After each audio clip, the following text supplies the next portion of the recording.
RQ Top 10.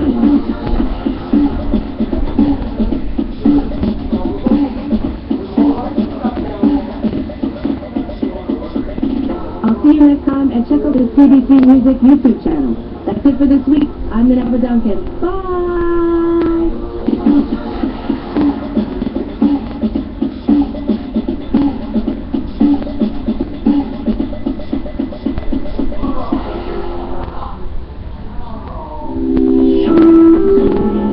This is CBC News. I'm Zatar Sirs. We're just 2 days away from a moment that could be a turning point for Canada. The Truth and Reconciliation Commission delivers its final report on residential schools on Tuesday. Many believe those schools were part of an attempt to wipe out Aboriginal culture. It's reported now that at least 6,000 children died in the 100 or so years the schools were in operation. In Ottawa, there was a march today to mark the end of the Commission's work. The marchers wanting the Conservative government to take the report's findings seriously and to take major steps to deal with the social and cultural issues that it raises. The CBC's Rob Rice was at the march. This march kicks off the closing event for the Truth and Reconciliation Commission of Canada. For the past 6 years, the TRC has been traveling the country, documenting the stories of residential school survivors, and is expected to release some of those findings in a report this week. 150,000 First Nations, Inuit, and Métis children attended residential schools across Canada. Many of them endured physical, sexual, and emotional abuse, and the TRC estimates at least 6,000 of them died. So people here wanted to make sure they were part of this event to honor those children who went, and to make sure that Canadians understand that part of history to reconcile with Indigenous and non-Indigenous people going forward. Waukesha Rice, CBC News, Gatineau. The U.S. National Security Agency is switching off surveillance computers this evening as U.S. senators debate whether to allow it to continue to gather telephone data from American citizens. The senators have been called in for a rare Sunday session to update the Patriot Act. Tom Bateman reports from Washington. At a minute past midnight here in Washington, the NSA will lose its so-called dragnet powers to collect Americans' phone data. Earlier this month, the U.S. court ruled that such a bulk collection was illegal and urged Congress to take action. President Obama has already backed a compromise move, the USA Freedom Act, which would allow phone companies to continue collecting the data and keep in place other powers to monitor terror suspects. But many, including some libertarian Republicans, remain unconvinced. The BBC's Tom Bateman in Washington. U.S. Secretary of State John Kerry will spend the night at a Geneva hospital after breaking his leg in the French Alps. Kerry had been cycling along part of the Tour de France route when he hit a curve.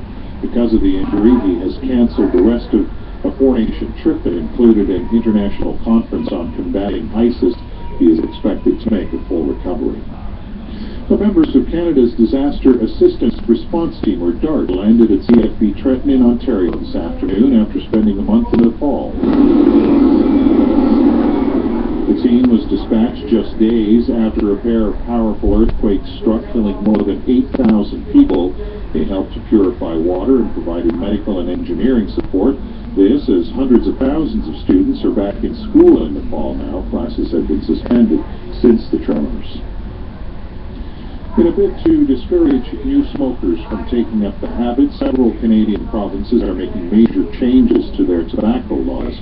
Nova Scotia is stopping the sale of all flavored cigarettes today, and Alberta is making similar moves. The CBC's Natasha Pata has more. The new health minister of Alberta, Sarah Hoffman, the NDP just got voted in, they've just taken over. She has brought in a new initiative. Now, starting tomorrow, they were already going to start banning any flavored tobacco products. But the previous government that brought in the law, the Conservatives, had not included menthol cigarettes, and the NDP had previously criticized them for not including them. Well, they're in power now, they get to make the decision, and their decision is menthol cigarettes banned in the province of Alberta, and all the retailers have about 4 months to slowly push them out of their stores, don't buy any more, and get them out of the province. They say, this is all about health, this is not a political decision, this is a health-related decision, therefore they're going to be banned, and now Alberta joins Nova Scotia, which is the only other province that has banned menthol cigarettes.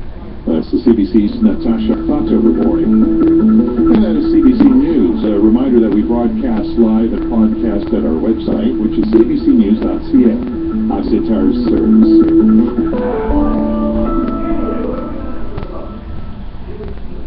Canadian music milestone, the tale behind the tune. If you throw a single crab into a pod, it'll crawl out and easily escape.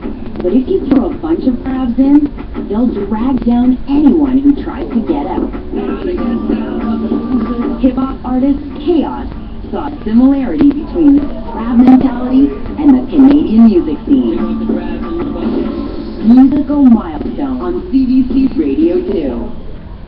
CBC Radio 2 is unlike anything you've ever heard before. Other music stations carve a playlist into stone. It's the same 100 tunes played over and over again until your head inevitably explodes. But CBC Radio 2 is a unique musical journey.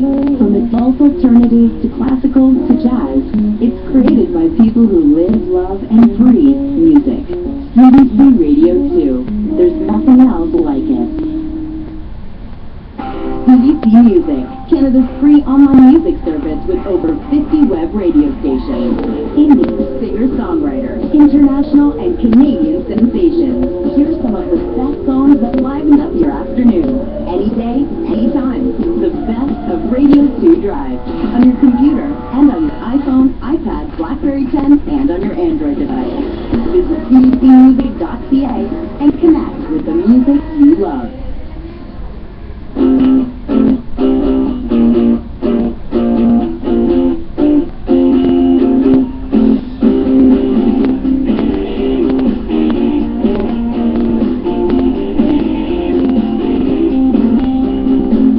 Welcome to the weekend of Randy's Vinyl Tap on CBC Radio 1, Radio 2, and Sirius 169. Put on your seatbelts, buckle them tight. We are taking a ride down the Country Rock Highway, and we're going to be playing some really great music. Thank you for joining us, and we hope you enjoyed this ride as much as I enjoyed putting it together. We have gotten a couple of letters. One was from Michael J. Clutson, and he asked about country rock, and he had also heard the show I had done on country rock and the origins of it from my point of view, because I was kind of there when it was happening, and I knew Neil Young very well.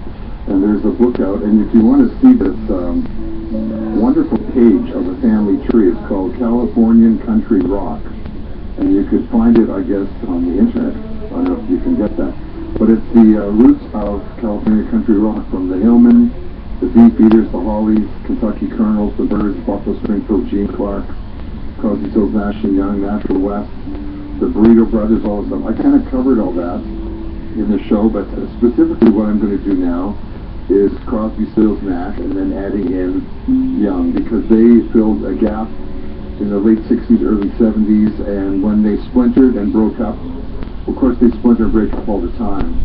That gap was filled by the Eagles, who were like sitting around from other broken up bands, Poco and the Byrds and things like that. And the Eagles are still around today, even though Elvis frozen over, and still touring. And I've seen them 4 or 5 times the last couple of years, and they're amazing and the last remnant of this great kind of music.